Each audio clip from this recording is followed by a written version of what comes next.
Na nikwambie shetani anajua mtu aliye na nguvu ya Mungu na ambaye hana nguvu ya Mungu. Anajua kabisa. Anajua mtu mlalaji na anajua mkeshaji.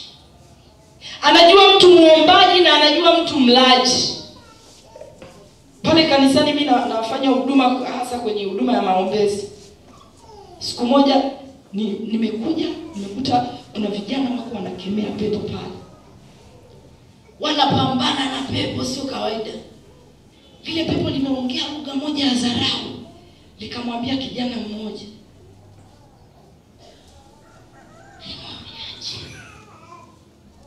akamwambia, yaani wewe unaniombea, umechoka kushinda hata mimi unaniombea. Muombaji mwenyewe umechoka kushinda mimi unaniombea. Pepo hilo. Si ameshampima, amemwona kwamba hamna kitu. Tena anamwambia kwa dharau, anacheka. Nitoke niende wapi? Wewe mwenyewe muombaji umechoka kushinda unaniombea. Kwa hata mapepo yanatujua. Huwezi kubandika mkono juu ya mgonjwa akapata afya kama hakuna nguvu ya Mungu ndani yako, japo umeokoka. Na shetani haogopi kuokoka kwako, anaogopa nguvu ya Mungu. Jaa roho. Watu asubuhi nilikuwa nawaambia, nikabili kanisa liko vizuri kiroho. Na shetani hata afanyeje hawezi kutoa mashambulizi nje kuleta ndani. Nikawapa tahadhari, atatumia watu wa humu ndani ambao hawajajaa roho, ambao wameachia mpenyo kulimaliza kanisa. Mtakuta mnamalizana wenyewe.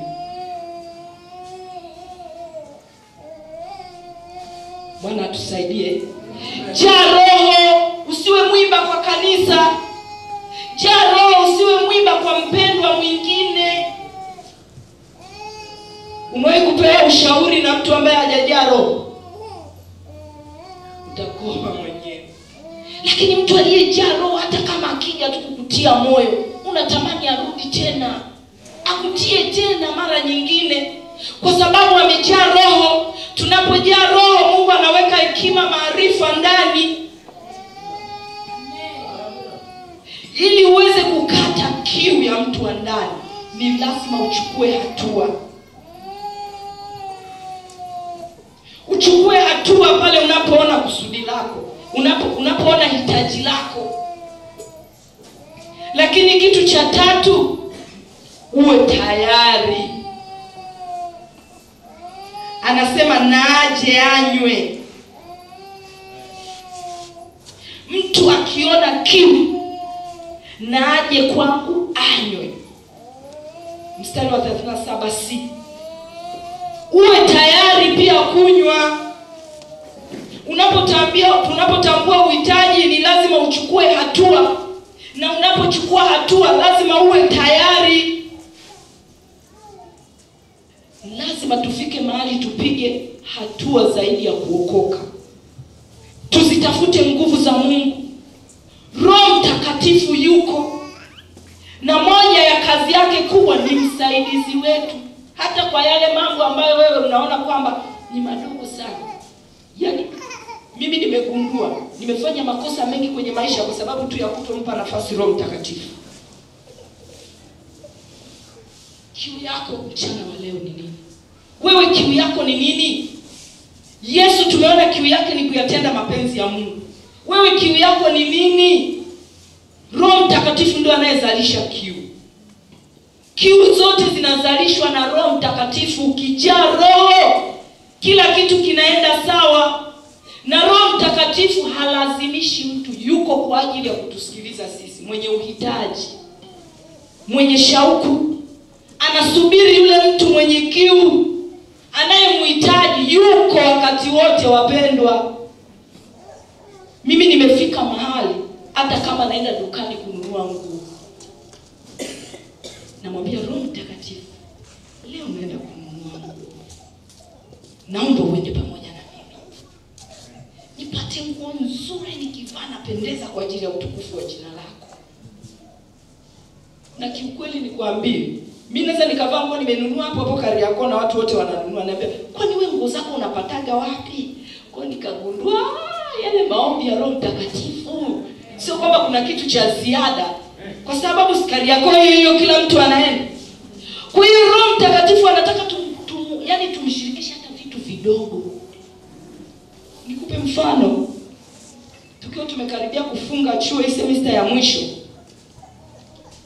nimeandika project zangu nikawa ziko kwenye flash.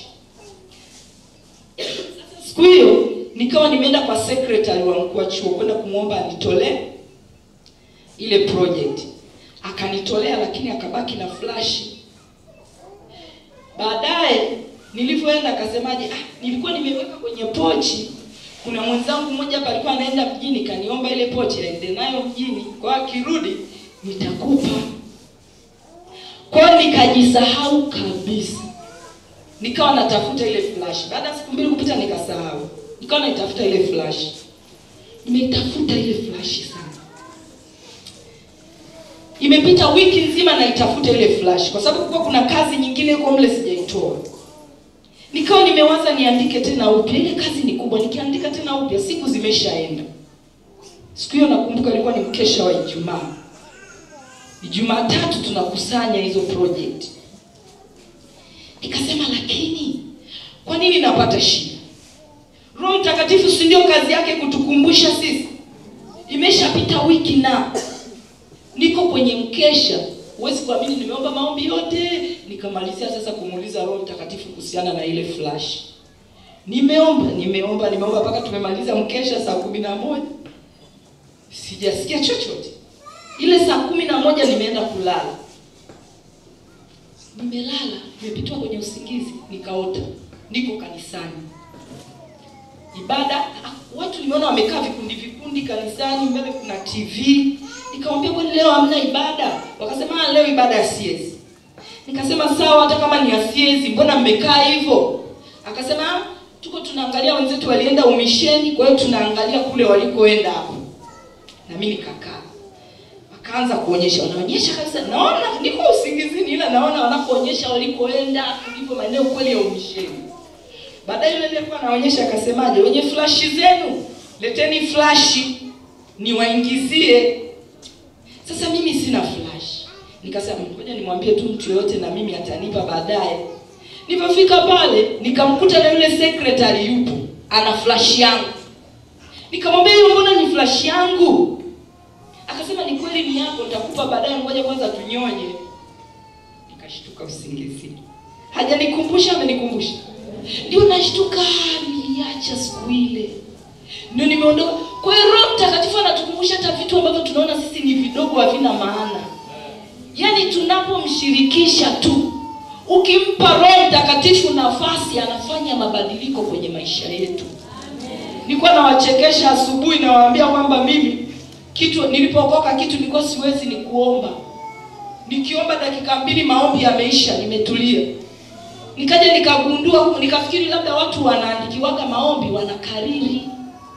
Anayaweka kichwani, kwa hiyo anakuwa anaomba. Namwambia shemasi niandikie na mimi nijaza karatasi 2 yawe mengi. Shemasi ananiambia atuandikii watu maombi huko.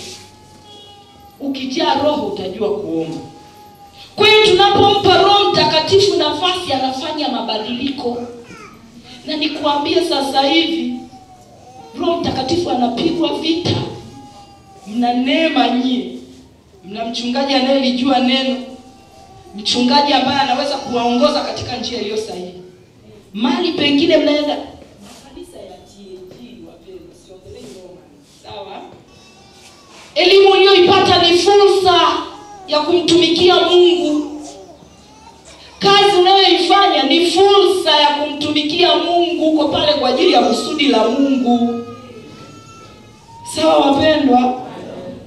Ili kuweza kukata kiu ya mtu wa ndani, ni lazima uwe tayari. Kiu yako ni nini asubuhi ya leo? Natumaini mpaka hapo unayo majibu. Kiu yako ni nini? Kiu yako ni kuwa msomi mkubwa mwenye PhD. Sawa. Kusoma sio vibaya, na Biblia inasema usiache elimu ikaenda zake. Lakini unajua kusudi la Mungu juu ya hiyo elimu yako? Kiu yako wewe ni nini? Kuwa mfanyabiashara kubwa. Sawa, tunazihitaji hizo pesa, hamna kazi ya Mungu inatembea bila pesa. Lakini unawaza nini juu ya kusudi la Mungu? Kuna watu wanafikiri ukimtumikia Mungu unafilisika. Wako watu wenye imani hizo mpaka leo. Si hata umwamu. Hamna umu. Ongereni nyie mmeokoka vizuri. Mimi kule kwetu Bungo wapo. Wanafikiri akimtolea Mungu anafilisika. Hakuna mtu aliwahi kumtolea Mungu akafilisika, wapendwa. Hakuna. Ukiona wewe utoi, unajua pesa imeshikamanishwa na moyo. Kutoa sio kitu rahisi, wapendwa. Mimi nakwambia nilikuwa namtamani mama mchungaji wenu, lakini ilinigharimu 3 kavu.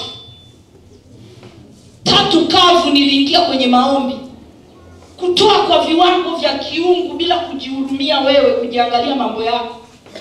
Nyakati tulizonazo ni nyakati za ubinafsi.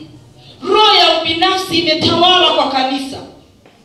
Kila mtu anajiwazia mimi. Mimi nawaza mimi hiki chenye hakinitoshi mimi. Paka maombi yameshakuwa ya ubinafsi. Familia yangu, mke wangu, mume wangu. Kuna mtu ana muda wa kuombea watu Mimi Mungu aliwahi kunifundisha kitu kimoja kigumu sana. Siku hiyo dadangu alikuwa anaumwa. Tukampeleka Aga Khan usiku. Alikuwa anaendesha gari mtoto wa dadangu, tukarudi ni wa kiume. Akaniambia, mama mdogo, ngoja leo nikuonyeshe kitu. Akawa amepita kwenye ile mitaa ya Ohio kule. Akapiga hodi akasimamisha gari. Wakaja wadada wengi warembo kweli. Baadaye walipokuta kuna mwanamke wakaanza kufanya fujo mpaka walipasua kioo. Tukaondoka. Sasa tukiwa njiani nikawa na laumu. Hawa wanawake warembo na wanajua thamani ya Mungu kuwaomba kweli hao? Wanaelewa? Nikawa na laumu na shutumu, naona ni watu wasiofaa. Tumefika mbele ka usingizi kakanipitia. Mungu akaanza kuzungumza na mimi. Akasema, unawaona hao? Kuna wachungaji, kuna wainjilisti hapo, lakini hawana mtu muombezi. Hakuna mtu aliyeamua kusimama mahali palipobomoka, kuwatoa hapo mahali walipo.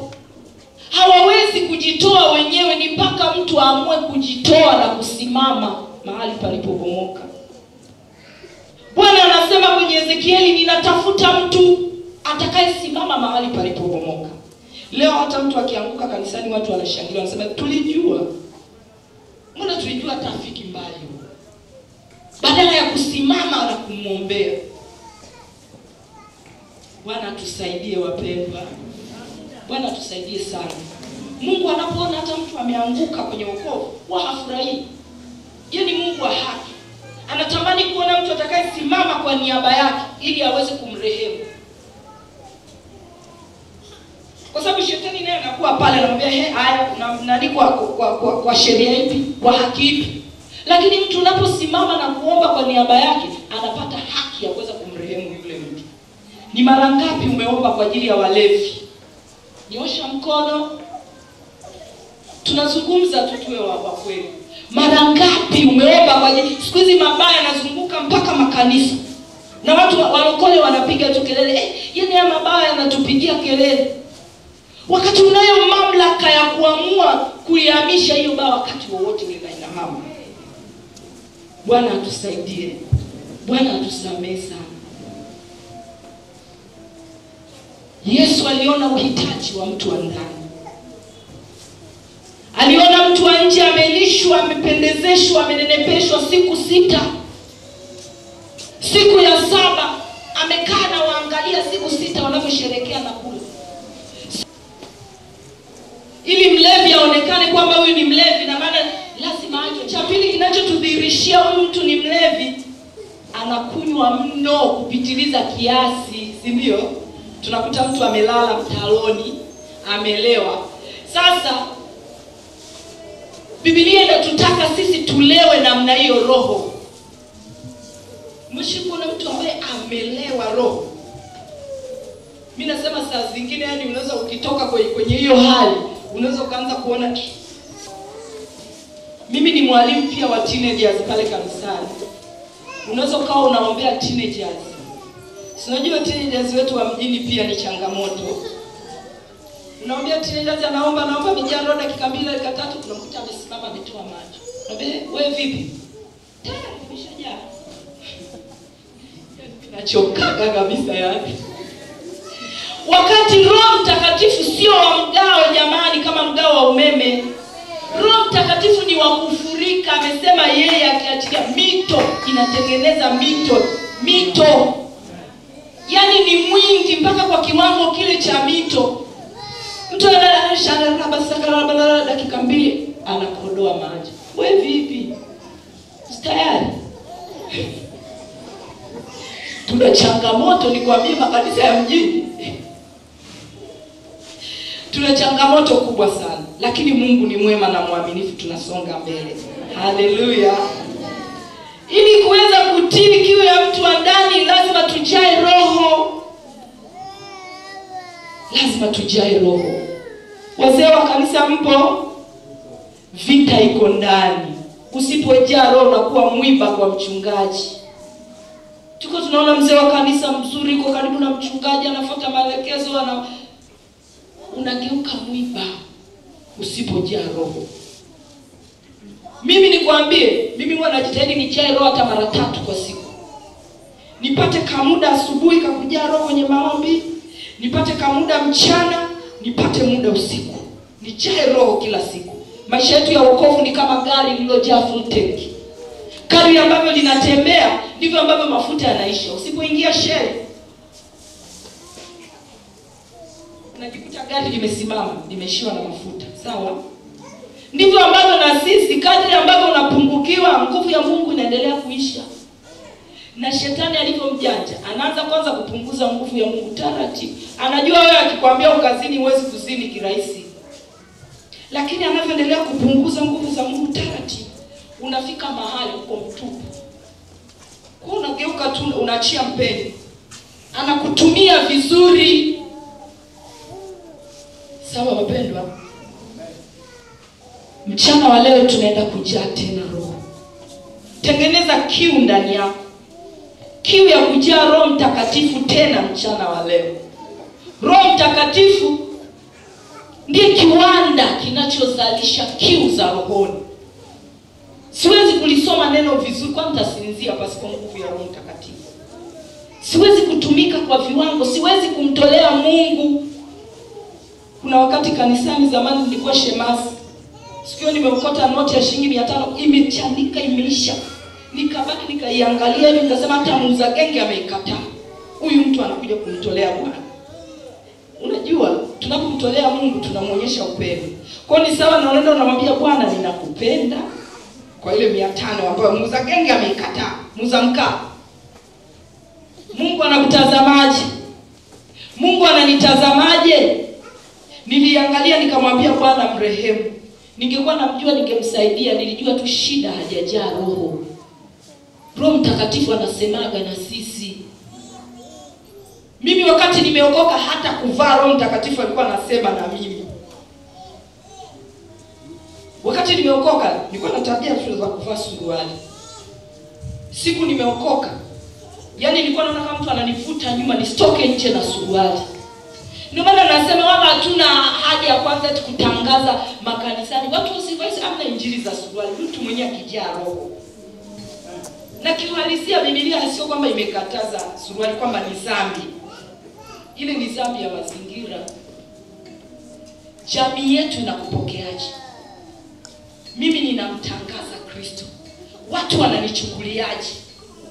Wanamuona Yesu kwenye maisha yangu? Wanamuona Yesu kwenye maisha yangu? Mimi sijui kwa vile kanisa langu mimi ni la washikanisa langu mimi ukifika utajua kama ndio la Dar es Salaam. Watu ni washamba tofauti na ukienda Upanga. Upanga mtu anaingia hata na penzi. Kwa hiyo tunatofautiana. Mila na desturi zetu zinaruhusu hiki kitu. Biblia inasema usiwe kwazo. Dhambi ni kuwa kwazo, umemfanya mwingine asiende mbinguni. Siku moja tumeenda kushuhudia nimevaa zangu suruali na hiyo ndio ilikuwa siku ya mwisho kwa suruali. Tukakuta vijana tunawashuhudia akasemaje tofauti gani na sisi? Nikajiangalia, nikasikia Roho Mtakatifu ananiambia ni kweli. Na nguvu za kushuhudia siku hiyo zilinishia. Sikuwa na ujasiri tena. Hiyo ikanifanya niache kuvaa suruali. Mila na desturi zetu zinasemaje? Zinakubali? Tutawafanya watu waende mbinguni. Nikimkuta trafiki pale siwezi kuuliza cheti. Mavazi yake tu yatanionyesha huyu ni trafiki. Ukimkuta changudoa utajua tu huyu ni changudoa. Wakinikuta mimi mwanafunzi wa Yesu, wananitambuaje? Namtambulisha Yesu kweli?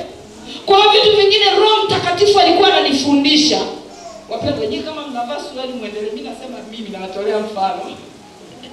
Roho Mtakatifu kitu alichonifundisha. Kwa anasema na mimi kabisa usitoke namna hiyo. Roho Mtakatifu akiwa ndani yako hamna hata kusutana kanisani. Nyakati za leo tunasutana hadi makanisani. Kwa sababu Roho atakamata kinywa chako kiongee maneno ya hekima. Bwana atusaidie sana. Ili uweze kujaa Roho Mtakatifu ni lazima uwe umeokoka. Kama yuko mtu katikati yetu anasema mimi sijaokoka, kabla tujaenda sisi kujimwaga na kufurika, naomba anyooshe mkono. Sio vibaya na usione aibu. Naomba unyooshe mkono mahali ulipo ambaye unasema mimi bado sijaokoka. Na amina, Mungu akubariki. Naomba usimame kaka. Kuna mwingine ametoka kabisa kwenye familia ya wazazi waliookoka, lakini bado hajaokoka, anatembea na wokovu wa wazazi. Anaenda kanisani, ndani ya moyo wake mwenyewe hajaamua. Ni wakati wako kuamua tena mchana wa leo.